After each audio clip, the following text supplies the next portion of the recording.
Hello officers, कैसे हो आप सब। आई होप आप लोग मस्त होगे। A very good morning to all of you. Welcome back to the another series of the Indian polity, जहाँ पे हम देखेंगे fundamental duties. We are done with the fundamental rights. Fundamental duties में कहाँ से लिया गया था? यूएसएसआर से।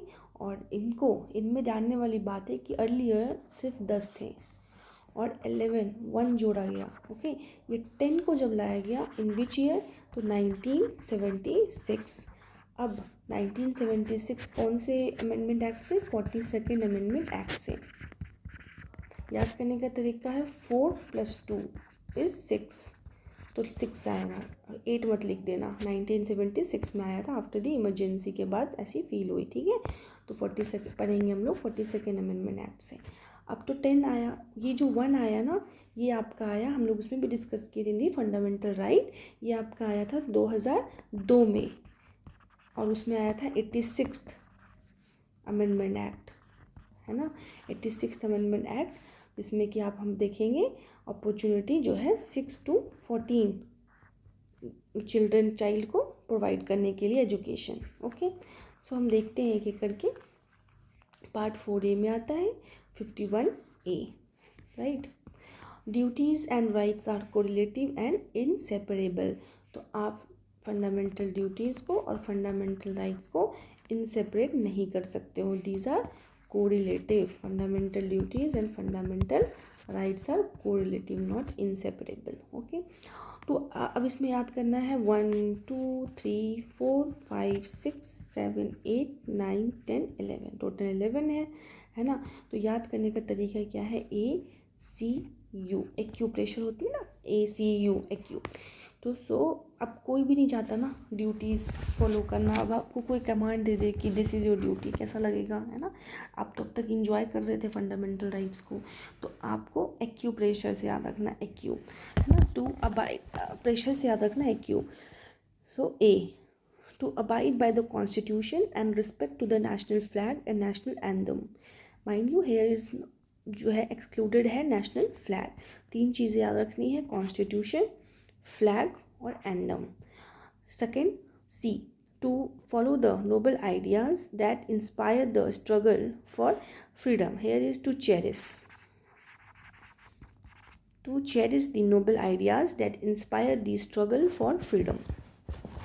U, to protect the sovereignty, unity and integrity. To uphold, here is uphold. So to uphold the sovereignty, unity and integrity of India. तो क्या क्या है इसमें? सोवरेनिटी है, यूनिटी है एंड इंटीग्रिटी है। ठीक है, सोवरेनिटी आप ऐसे भी लिख सकते हैं, सोवरेनिटी, यूनिटी एंड इंटीग्रिटी। ठीक है, मैथ्स वाले इंटीग्रेशन जो होती थी वो इंटीग्रिटी। तो सोवरेनिटी, यूनिटी एंड इंटीग्रिटी थी, SUI। अब इसके लिए आप याद रख सकते हैं to render national service when call upon to do so. तो दिस इज़ आर, है ना। अब यहाँ पे पी आर स्टैंड लगा, PR to promote the common spirit of brotherhood amongst all. तो यहाँ पर ब्रदर भी आएंगे और वुमेन भी आएंगे। ठीक है, तो ब्रदरहुड आपको प्रमोट करना है और रिनाउंस करना है derogatory to the dignity of the women, जिसमें आपका 15 अगस्त और आई थिंक 26 जनवरी किसी दिन बोले भी थे आपके PM नरेंद्र मोदी जी, गाली गलौज बंद करने के लिए, which is a derogatory to the dignity of the women. गाली मतलब वुमेन सेंट्रिक गालियाँ ना दे, एंड होल गाली ही वुमेन सेंट्रिक होती है। Anyways, 6, to preserve PR1, to preserve the rich heritage of the country's culture, and then PR2, to protect the national environment including forest, lakes, wildlife। इसमें जंगल है, पानी है और वाइल्ड लाइफ डिस्कवरी चैनल है।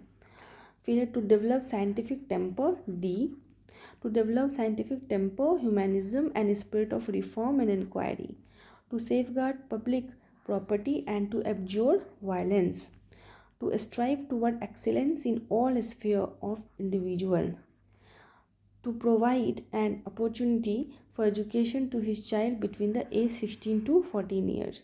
तो here एक तो ये और दूसरा ये to preserve the rich heritage of the country's culture. याद रखिएगा, क्योंकि जब पूछता है डीपीएसपी के साथ तो वहीं पे कंफ्यूजन इन दोनों में हो जाता है। अब एक चीज़ जो है वो just wait a minute, just few minute मोर।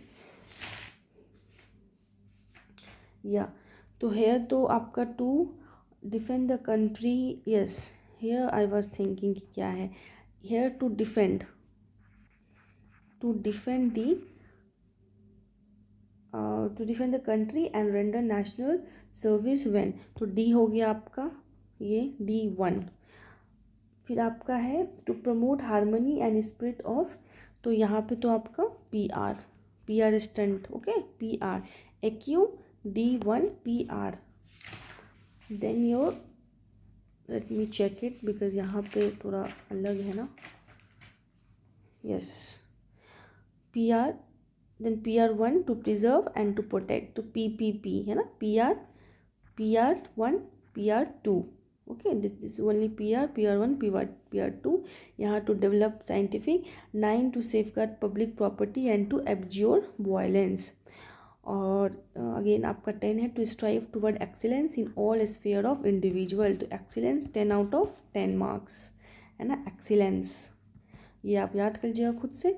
और 11 आपको to his child between the age 6 to 14 years आप याद करना, जो कि 86th अमेंडमेंट एक्ट 2002 में हुआ था। What is the features of fundamental duties?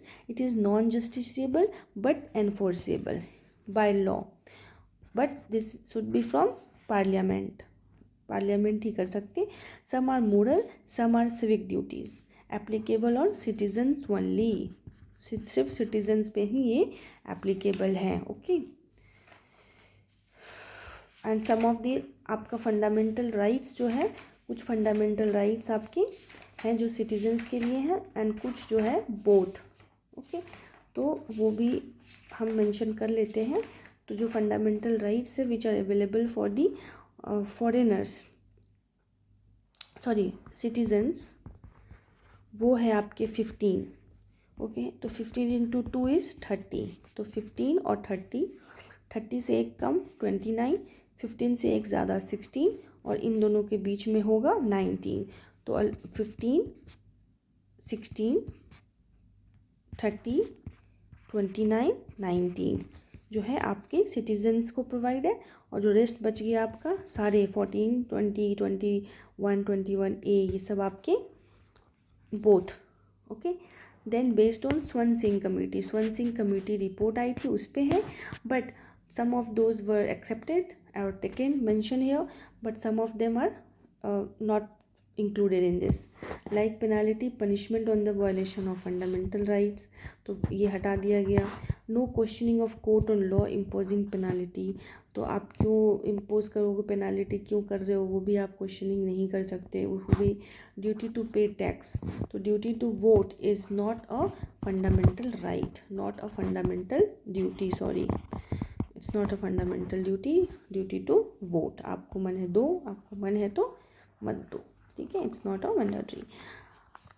तो आपको याद रखना है it is non justiciable but enforceable, आप यू कैन इन्फोर्स इट है ना, बाय पार्लियामेंट करेगी। So we are done with the fundamental duties, now it's your turn, study hard, जय हिंद, टाटा।